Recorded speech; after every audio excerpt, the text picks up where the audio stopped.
And he became a whole separate narrative voice, yes, right? So yes, you could interleave. Yes, so actually the book starts with him now, and we have two stories going parallel throughout the book, one in 1940 and one in the present. And they sort of interestingly parallel each other, which wasn't at all deliberate. It's only when I read it afterwards I thought, oh, this is really interesting. We have like a story, two parallel stories going through this book. Well, they each wind to a conclusion, and it's the conclusions, in fact, that interlock to resolve your crime. But you know, even sort of, there's a lot that's parallel. For example, there's an Unrequited Love in 1940, and there's the Evan Bronwyn story going on in the present, which is fairly similar. And so it was interesting how they did sort of have a lot in common. I like that. I've always liked stories in which the past echoes in the present. I do too, yes. Or, as some people say, the past informs the present, but I like the echo idea better.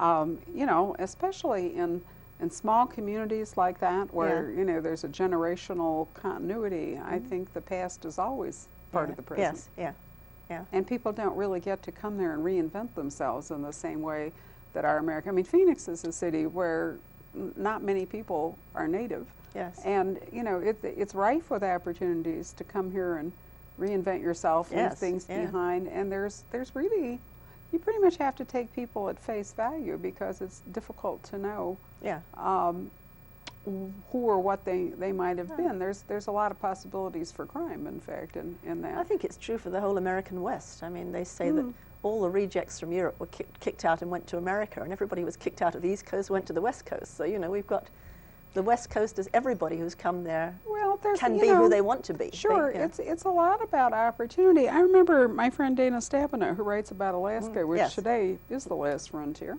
for America anyway. Once she wrote a book, might be called Fire and Ice. I'm not absolutely clear that I recall which book it is.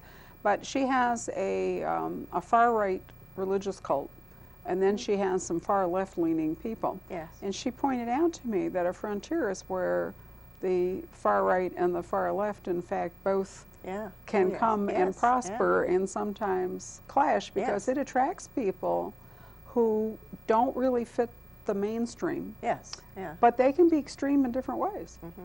And I think that that's part of the West. And of course, it doesn't have to be the extremist. It can be people who see no opportunity where they live. Sure.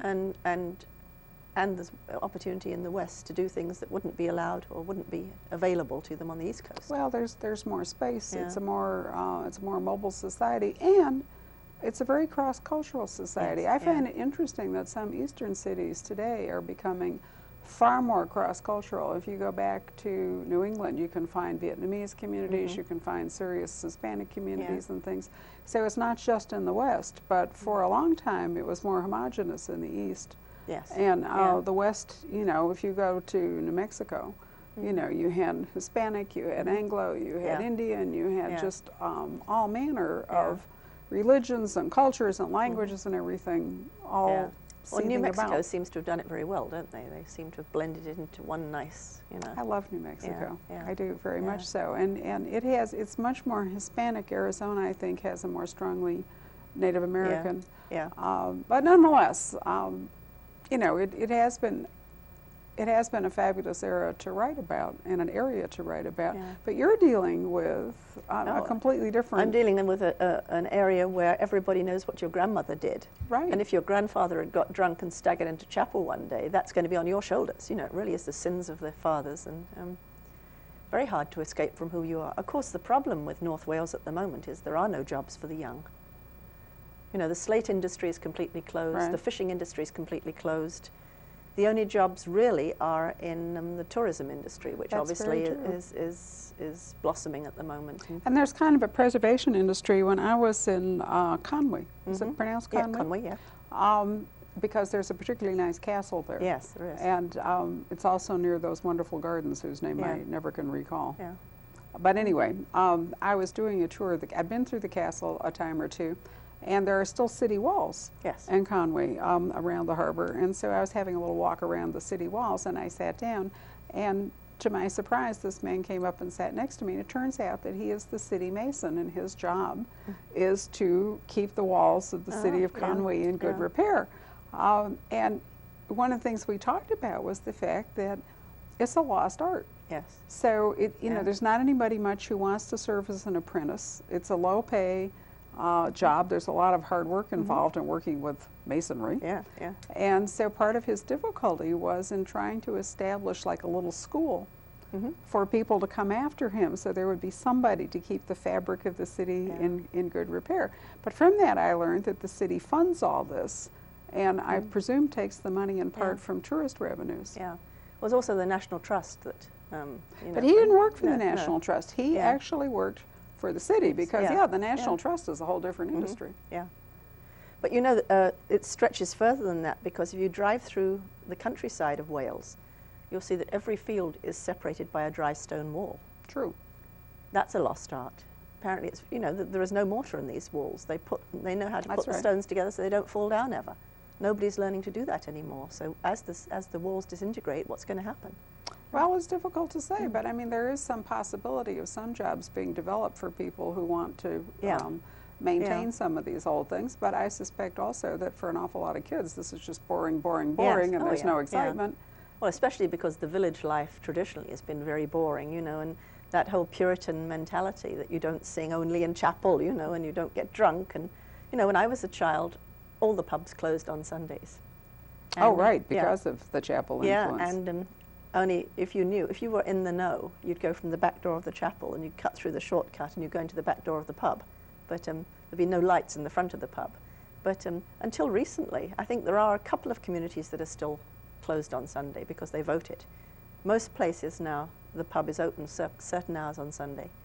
But still, they don't like to look as if they're open. You know, sometimes they won't have the lights on at the front or something. You have to go round to the back or find another door to get in.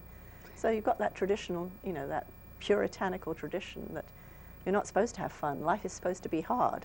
You're supposed to suffer, you know. And then you've got Evan, who just sort of wants to take a stroll along, and who has had, over the course of the books, he's had to mature, because it's boring if you don't have some transformation in the characters in a series, isn't it? He's grown up quite a lot. You know, I was doing a signing last year in, actually in Ohio, and there were about 12 people sitting around my feet on the floor, and they started talking about Evan as if it was somebody's nephew. Someone said, well, I think he's finally growing up, don't you? Well, I'm very glad about that. I mean, it's about time he did so and so. And they said, I had nothing to do with this conversation, and it was fascinating to me that they'd sort of adopted him and deciding that it was, you know, he'd been immature in many ways, and that it was about time he grew up. And of course, he is now seriously contemplating a future with Bronwyn, and seriously contemplating what his role should be and how can he be a provider. And he's never even lived on his own. And of course, Bronwyn's issued this ultimatum to him that if he doesn't get out there and abandon his landlady, learn how to cook for himself and be a useful person, she's not going to marry him till he can do that. And of course, in Evans to Betsy, he moves into his own little cottage. And of course, his first attempts at cooking and looking after himself are quite disastrous. But very true. And of course, Betsy, the barmaid, has sort of been a, you know, sexual, would like to be up to sexual shenanigans, even if she hasn't quite achieved it. But certainly, I think for what falls into the cozy mystery line, romance or some sort of relationship seems to be a fairly important part. So how tricky has it been for you to kind of propel it along, but not propel it along too quickly? Well, I don't like the sort of, there are some series where the sexual tension is kept up for an unbelievable length of time, you know. And by real contrivance. Yeah.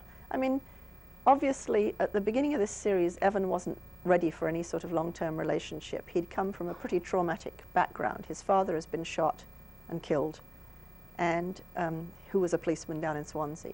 Evan is really questioning whether he wants to be in the police anymore, whether anything makes sense. And at this stage, we learn also through various hints in the books that his girlfriend at this stage dumped him because he'd had this, what really amounted to pretty much like a breakdown. He'd really, you know, given up on things. And so he arrives in Llanfair as a pretty damaged human being, really. I mean, he wants to see if life in the small village makes sense any more than life in the big city, and if he can handle being in the police force. So when he's finally getting interested in Bronwyn, we find that Bronwyn has also come from a past where she's not really very keen to commit in a hurry again. Right. And we haven't mentioned she's the village school teacher. So she's I mean, she has one of the few jobs that you can kind of have in the village too, right? Yes. So she's come in from an outside, from a very different background. We find out in Evan Can Wait that she is a Cambridge graduate, actually, and should be doing something much more high-powered. But you're so sneaky. Yeah. We've kept things back. Yes.